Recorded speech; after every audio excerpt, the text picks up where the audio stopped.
ہمارا آج کا موضوع ہے شہر کے دروازے اور اس کی فصیل، اور ہمارے پاس اکبری محل کتب خانہ اینڈ آقا اس میں اس حوالے سے کئی ایک اہم دستاویزات موجود ہیں، اور آج ہم انہی میں سے ایک دستاویز کو ڈسکس کریں گے جو کہ سٹی گیٹس آف لاہور کے عنوان سے ہے، اور اس کا جو سن ہے وہ 1903 عیسوی ہے، اور یہ فائل جو ہے جان مارشل صاحب کے دستخط کے ساتھ ہمارے پاس یہاں پر موجود ہے، اور ان کی اس میں کورسپونڈنس یعنی کہ خطوط اس فائل کے اندر ہمیں دیکھنے کو ملتے ہیں۔ اس کو سمجھنے سے پہلے ہم تھوڑا سا شہر کی فصیل کے پس منظر کی بات کر لیں اگر۔ جو لاہور شہر کی فصیل ہے، اس کی ابتدا یا ہمیں اس حوالے سے تاریخ میں ملتا ہے کہ یہ محمود غزنوی کے عہد میں یہ خام حالت میں موجود تھی، یعنی کہ پکی اینٹ سے تو تعمیر شدہ نہیں تھی، لیکن مفتی تاج الدین کی کتاب میں ہمیں یہ ذکر ضرور ملتا ہے کہ شہر کی فصیل بہرحال غزنوی کے عہد میں بھی موجود تھی۔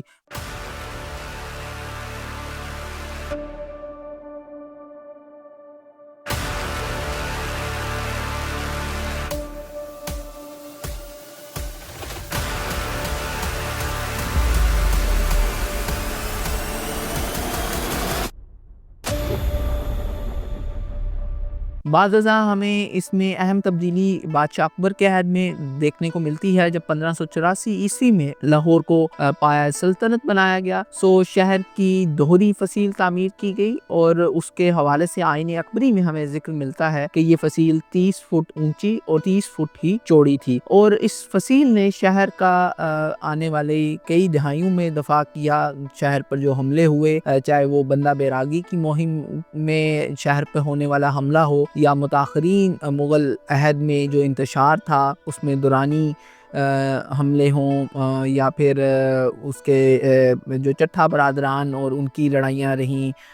سکھ مسلوں کی، اس دوران بھی جو شہر میں انتشار رہا، یا اس دوران جو شہر پہ حملے ہوتے رہے، اس میں بھی اس فصیل نے شہر کے دفاع میں کلیدی کردار ادا کیا۔ رنجیت سنگھ نے جب 1799 عیسوی میں لاہور پہ حملہ کیا تو اس کو علم تھا کہ شہر کی فصیل کو پار کرنا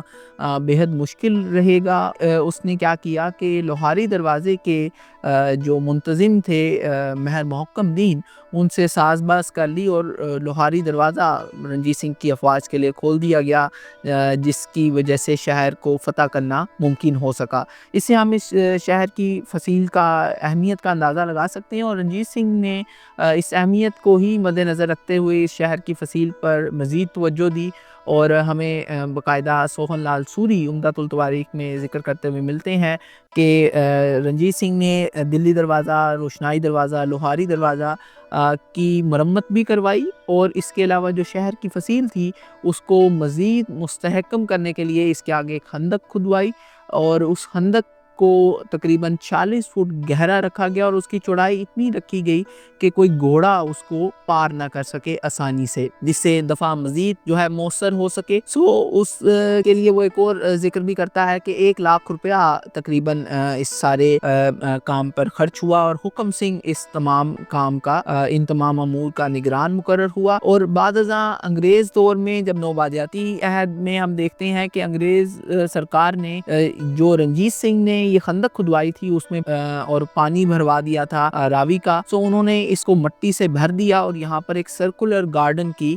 بنیاد رکھی، اور اس کے ساتھ ہی انہوں نے شہر کی فصیل کو جو ہے وہ توڑوا دیا، اور اس کو پہلے ہی سطح پر تو انہوں نے اس کی جو اونچائی تھی اس کو نصف کر دیا، یعنی کہ اگر 30 فٹ تھی تو اس کو 15 فٹ کر دیا، اور بعد ازاں بعد کے ادوار میں انہوں نے شہر کی فصیل کو تقریباً جو ہے وہ ختم ہی کر دیا، اور شہر کے جو دروازے ہیں ان کی مسماری کا حکم بھی دیا۔ ہمارے پاس اکبری محل کتب خانہ ڈارکا اس میں اس حوالے سے یہ ایک اہم دستاویز موجود ہے جو کہ 13 اگست 1903 عیسوی کی ہے، اور اس میں شہر کے جو 4 دروازے ہیں،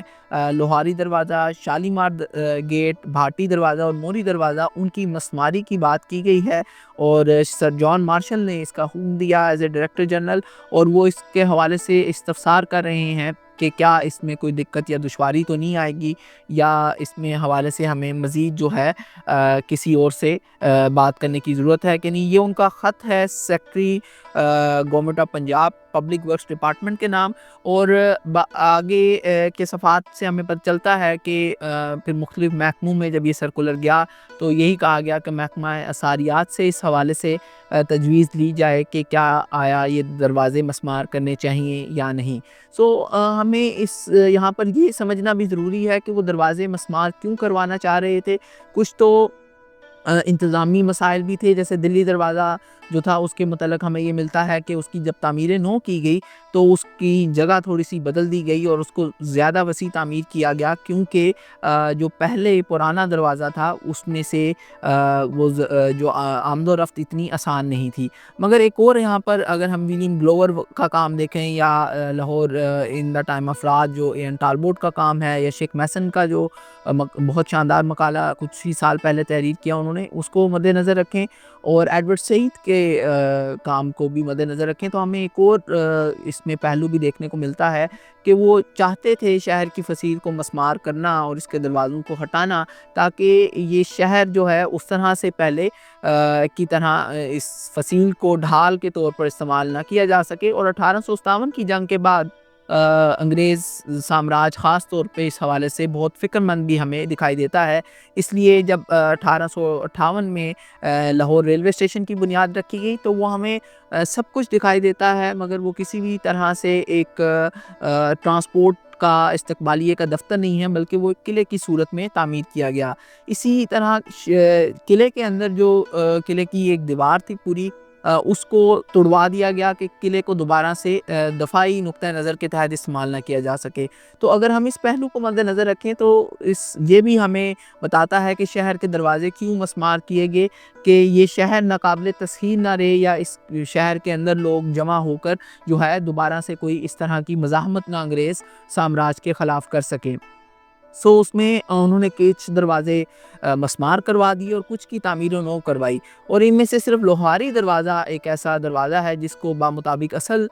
کسی حد تک تعمیر کیا گیا۔ باقی تمام دروازوں کی حیت بھی تبدیل کر دی گئی، اور اس میں ہمیں بھارتی دروازہ، شیراں والا دروازہ، کشمیری دروازہ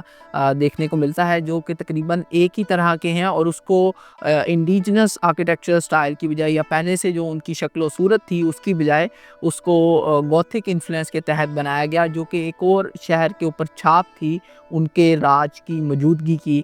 جو کہ وہ لگانا چاہتے تھے۔ اکبری محل قطب خانہ آرکائیوز میں اس فائل کے علاوہ بھی اس حوالے سے کچھ اور دستاویزات موجود ہیں، اگر انگریز راج کو سمجھنا چاہتے ہیں، اور خاص طور پہ جو تعمیراتی تبدیلیاں اس شہر میں ہمیں دیکھنے کو ملتی ہیں انگریز راج کے دوران، نوبادیاتی عہد کے دوران۔ وہ محققین